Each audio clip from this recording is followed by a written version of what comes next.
हम सब प्यारी गुरुवाणी है बड़ी ही सुहानी। ये 6 तप बाह्य तप है, ये सब बाहर के तप हैं, अंतर का तप नहीं, बाहर का तप। बाहर के तप, फिर अंदर के तप। अंदर के तप है प्रायश्चित करना। प्राय अर्थ है पाप और चित्त का अर्थ है शुद्ध, शुद्धि। लगे हुए दोषों की आलोचना करके प्रायश्चित करना, आत्म शुद्ध करना।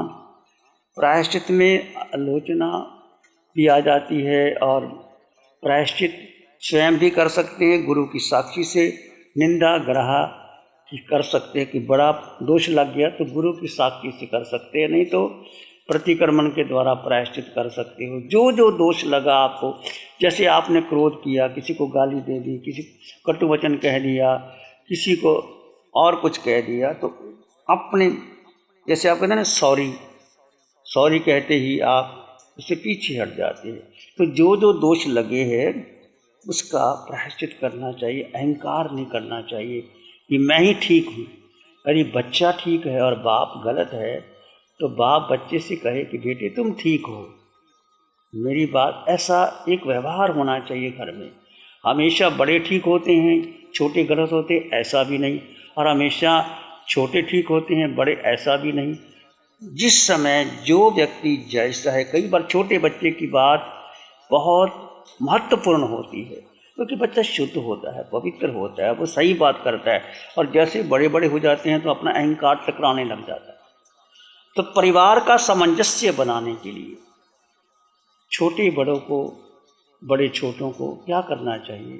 अपनी कन्फेशन करना चाहिए और उसकी बात को सुनना चाहिए, प्रेम से सुनना चाहिए, आदर देना चाहिए। छोटे बड़ों को, बड़े छोटों को आदर दे। ये प्रायश्चित का शुद्ध करना। विनय, विनय किसकी करना? गुरुजनों की विनय करना, सबके विनय। आचार्य, उपाध्याय, साधु, जितने बड़े लोग हैं, माता पिता की विनय करना। मातृदेवो भाव, पितृदेवो भाव, आचार्य देवो भाव। माँ जिसने जन्म दिया है, जिसने गर्भ में 9 महीने पाला है, जिस माँ अपने बच्चे के लिए 20 बरस तक सेवा करती है, उस माँ का कर्जा कभी भूल करके भी चुकाया नहीं जा सकता। तुम कितने बड़े बन जाओ, माँ माँ ही होती है। माँ को उपमा दी है पृथ्वी की, जैसे पृथ्वी सब सहन कर लेती है, माँ सब सहन कर लेती है। और पिता को आकाश के समान का है, आकाश जैसे स्वच्छ और निर्मल होता है। घर में कोई भी बात हो तो पिता पचा लेता है, पिता एक अनुशासन रख सकता है। माँ के भीतर ममता है। पिता और माँ की, बेटा कितना बड़ा हो जाए, नरेंद्र मोदी का एग्जाम्पल लीजिए, भारत का प्रधानमंत्री माता के पास जाता है, उसका आशीर्वाद लेता है, माँ उसको भोजन करवाती है, आशीर्वाद लेके आता है। और बहुत से, अब्दुल कलाम देख लीजिए, राष्ट्रपति कितने गरीब घराने से हुआ। अब्राहम लिंकन को देख लीजिए, पढ़ने के लिए पैसे तक नहीं, स्ट्रीट लाइफ से लेकर के वो पढ़ते थे, तो राष्ट्रपति अब्राहम लिंकन बन गए। ऐसा नहीं कि तुम्हारे पास बहुत ज़्यादा धन होगा तो तभी तुम बड़े उच्च बन सकते हो, नहीं, तुम्हारा लगन, तुम्हारी विनय, तुम्हारी प्रार्थना और की माता पिता की सेवा, जो माँ आशीष देती है। मुझे याद आता है श्रीश मुनि के बारे में, जब भी श्रीश मुनि जी को, इनकी माता जी यही बात कहते, श्रीश मुनि तुम्हें सेवा करना, बस सेवा करते रहना। तो मैं आज देखता हूँ श्रीश मुनि कहाँ से कहाँ पहुँच गया। माँ की लगन थी। माँ ने ऐसे नहीं कहा कि तुम बहुत बड़े शास्त्र पढ़ना, कि अच्छे प्रवचनकार बन जाना, कुछ नहीं। माँ की एक ही बात है, सेवा करना। एक माँ का वचन, आज देखो श्रीश मुनि कहाँ से कहाँ पहुँच गया। तो भावना की बात है। और श्रीश मुनि ने भी अपनी माँ की बात को स्वीकार किया, ऐसा नहीं कि नहीं किया।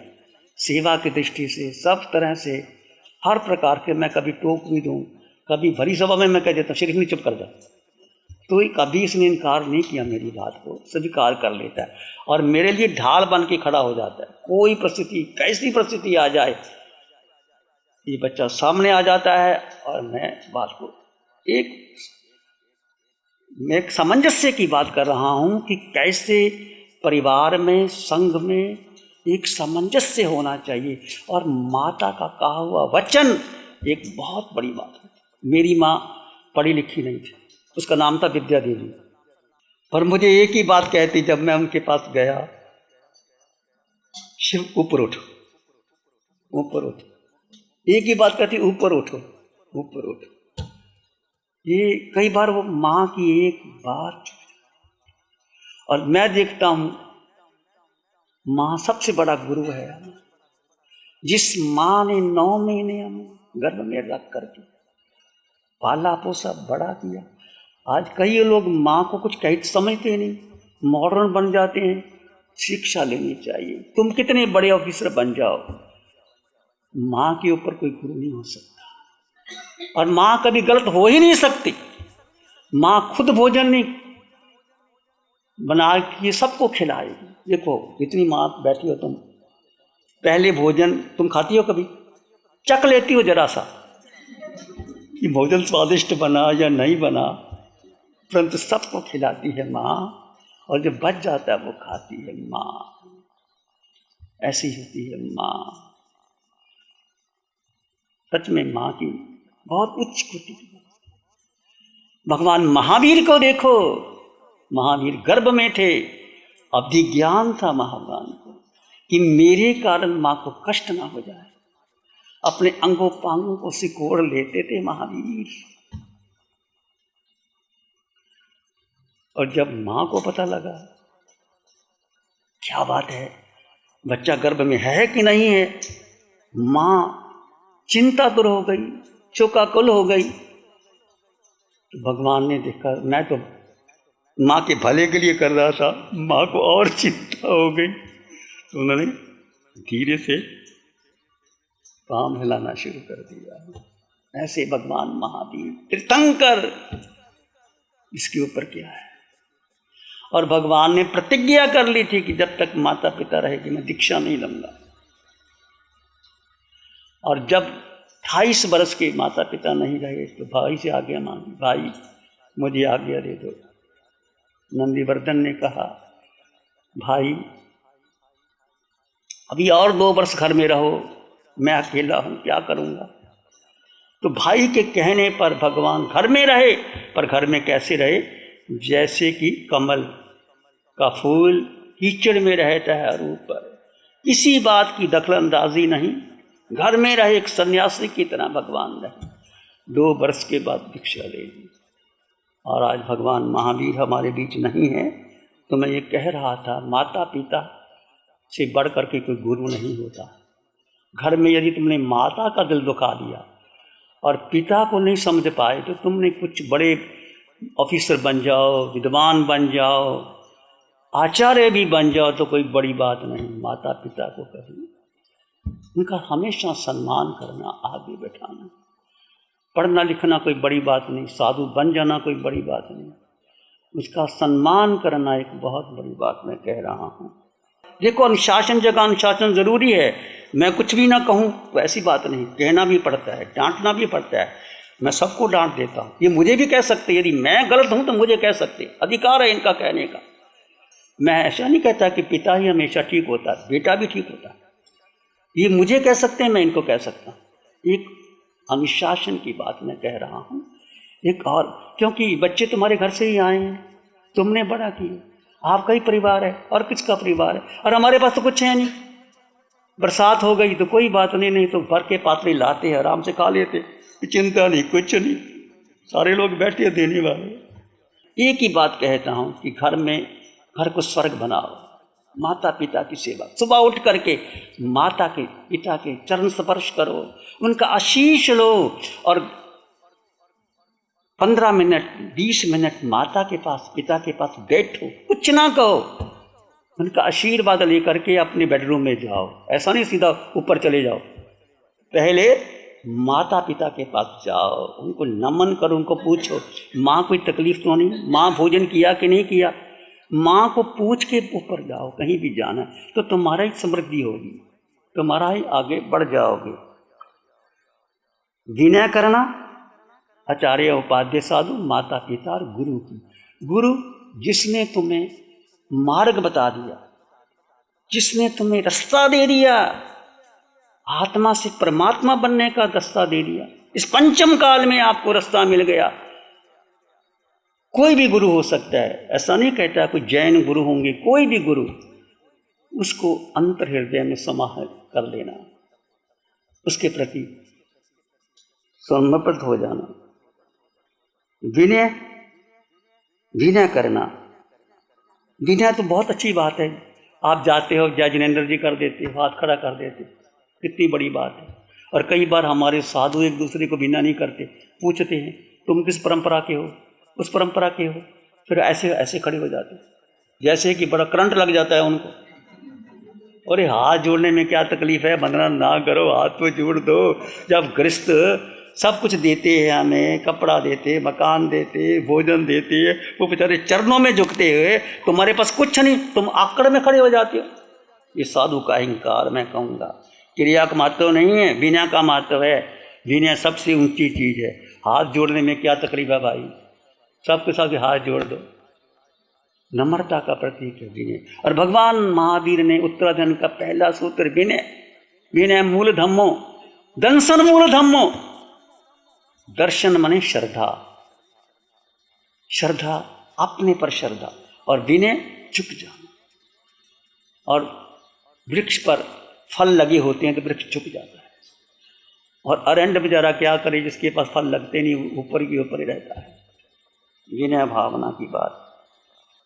बहुत से विनय करना, कोई आया, अतिथि आया, उनको आसन दे दिया, बिठा दिया, जय जितेंद्र कर दिया, कुशल क्षेम पूछ लिया। व्यवृत्ति, संयम, सेवा करना, गुरु, तपस्वी, रोगी, नवदीक्षित, विधि पूर्वक आहार लादी लेकर देना, धर्म आराधना के लिए। तो आपके लिए मैं कहता हूँ कि तुम्हें आगार है, कोई नवदीक्षित साधु है, कोई रोगी है, कोई तपस्वी है, उसको आप आहार दे सकते हो। आप उनके लिए दूरी, जैसे कोई साधु बीमार है, डॉक्टर ने कहा कि अमुक औषधि के लिए उनको ये देना, तो आपको पता चल गया तो आप उनको आहार दे करके बहुत बड़ा उपकार कर सकते हो। नवदीक्षित मुनि है, नया नया बना है, उसको कुछ खाने का शौक़ है, मान लीजिए उनको रसमलाई, जलेबी, कुछ भी खाने का शौक़ आपको पता चलता है, तो आप उनको दे सकते हो। नवदीक्षित मुनि को, रोगी को, तपस्वी को, और जो वृद्ध साधु है उनको कुछ आवश्यकता है, तो आपको मान लीजिए दोष भी लगता है, तो भगवान ने 4 आपको आगार दिए। किसके लिए? नवदीक्षित और रोगी, तपस्वी और वृद्ध साधु। वृद्ध साधु आहार अच्छी तरह नहीं मिलता, तो आपके घर में कुछ चीज़ बनती है तो दे सकते हो। माता रेवती ने तीर्थंकर गोत्र का बंद कर लिया। भगवान महावीर को जब गोशालक ने तेजुलेशिया फेंकी थी, भगवान महावीर को 6 महीने खून की लगे तो भगवान ने इलाज नहीं करवाया। फिर पूछा भगवान से, प्रभु क्या हो सकता है? भगवान ने सिंह को भेजा माँ रेवती के पास, जो मेरे लिए बनाया वो नहीं लाना, जो प्रासक हो लेके आना। माँ रेवती के पास सिंह जाती है, रेवती धन्य धन हो गई।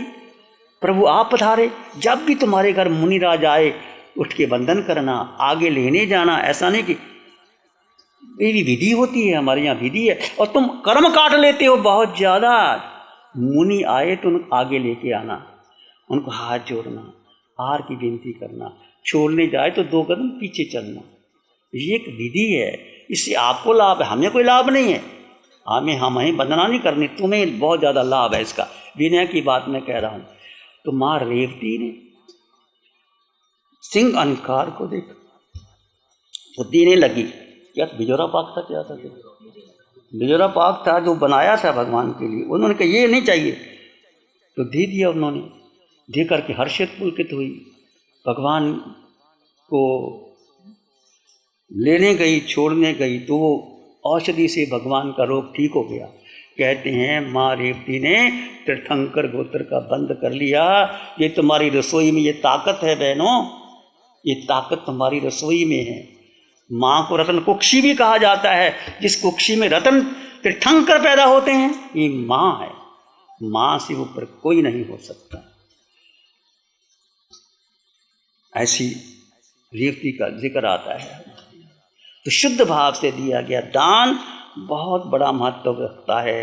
ऐसा नहीं कि बहुत बढ़िया दान देना, जो भी तुम्हारे पास आहार हो शुद्ध भाव से दो, और भावना रखो कि मेरे घर कोई मुनिराज, कोई तपस्वी, कोई साधु कैसा भी आ जाए, मैं अपने चौके से कुछ ना कुछ दे दूं, तब मैं ग्रहण करूं। प्यारी गुरुवाणी है, बड़ी ही सुहानी है। नमो अरिहंतानं, नमो सिद्धानं, नमो आर्यानं, नमो उपाध्यायानं, नमो लोए सप्साहुनं, धम्मो मंगलमुखिठम अहिंसा संयमो तवो देवावित्तं नमं संति जस धम्मे श्याम। श्री चत्तारी मंगलम, अरहंता मंगलम, सिद्धा मंगलम, साहु मंगलम, केवली पाणत्तो धम्मो मंगलम।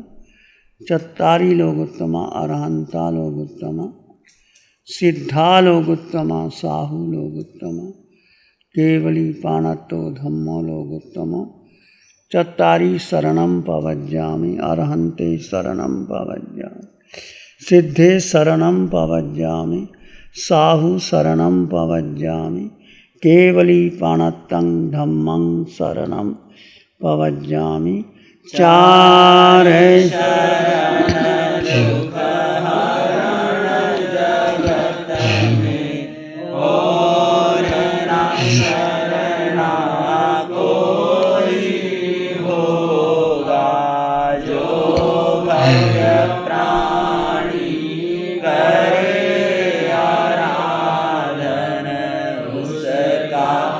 साठ सालों से अधिक समय से केजीओसी ग्रुप अपने हाई प्रिसिशन प्रोडक्ट्स जैसे staplers, staples, staple removers, paper punch, gun tacker, tape tool, pneumatic tool, industrial staples, stitch wire, scissor और किचन में यूज होने वाले कुछ प्रोडक्ट्स जैसे नाइफ, पीलर्स इत्यादि के द्वारा दुनिया के कंज्यूमर्स और अन्य बिजनेस पार्टनर्स को अपनी प्रोडक्टिविटी, एफिशिएंसी और क्रिएटिविटी निखारने में मदद कर रहा है। केजीओसी ग्रुप दुनिया के जाने माने लार्जेस्ट मैन्युफैक्चरर्स में से एक है, जो कि अपने 4 ब्रांड्स कोहे, कंगारू, म्यूनिक्स और माइल्स के माध्यम से दुनिया के लगभग हर देश में उपलब्ध है। यह प्रोग्राम केजीओसी के सौजन्य से प्रस्तुत है। गुरु हमको ऐसी कृपा दृष्टि दे।